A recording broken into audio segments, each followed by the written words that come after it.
Here's our 79 Suzuki DS80. We just bought it off Craigslist for 240 bucks. It was listed at 300. And later in this video, we're gonna show you how to buy a used motorcycle and kind of restore it. But for now, let's take it down to the warehouse and get it torn apart.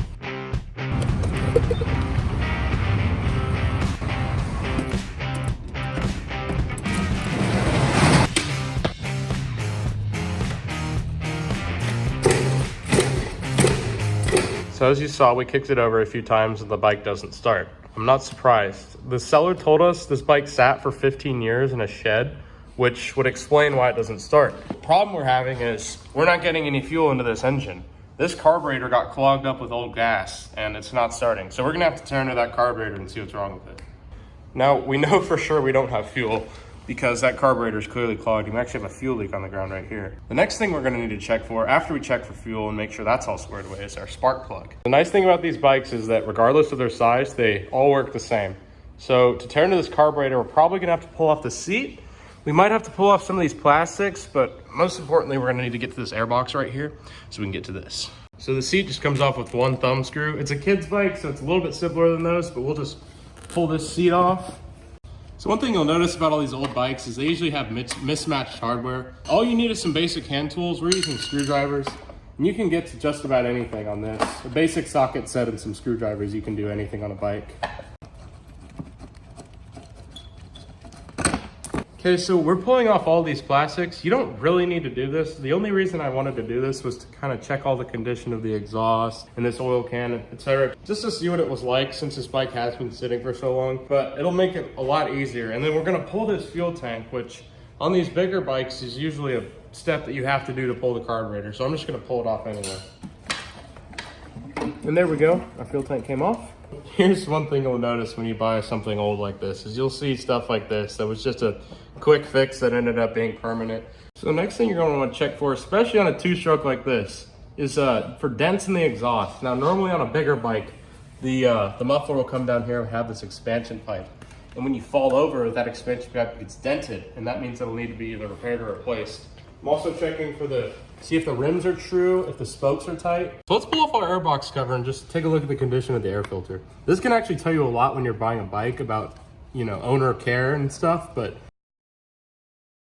So actually this air filter has just been replaced. I don't know if you saw that oil. The owner oiled the air filter and kept it pretty clean. It's not too dirty. It looks pretty good for a bike of this age.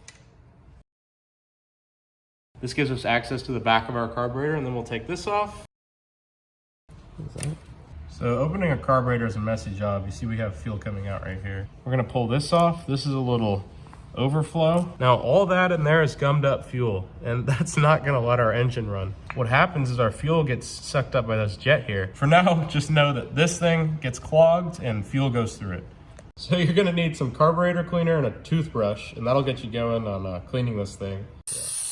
I got it cleaned up pretty good. The main thing is you can see right through that jet, which is what we want. Okay, so the fuel tank is mounted and the carburetor's in there. We don't need the airbox just to test it out, so we're gonna fire the bike up and see if it runs.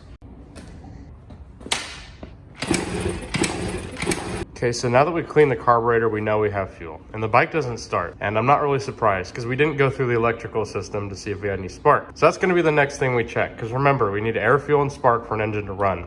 We're probably missing our spark right now, which is why the engine's not firing.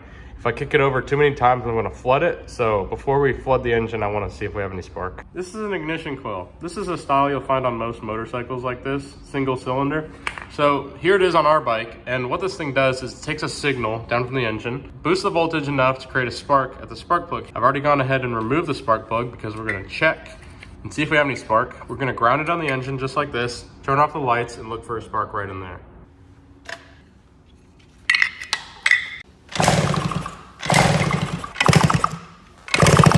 So it's difficult to see the spark due to the low light in the camera. What we saw was almost a purple spark appearing between here. What you want to see is a strong spark and almost a little clicking noise. We didn't get that. We just got a weak purple spark. Okay, so today was a success. We got our carburetor cleaned. So we're going to diagnose our electrical system in the next video. So stay tuned for that. Remember, we need 3 things to start an engine: air, fuel, and spark. We have air and fuel, but we don't have spark, for sure, now that we've checked. So in the next video, we're gonna check all of the electrical systems and make sure everything is working so that we can start our engine, and hopefully do that in the next video. Thanks for watching. This was 2 Builds, 1 Adventure. We'll see you guys in the next video.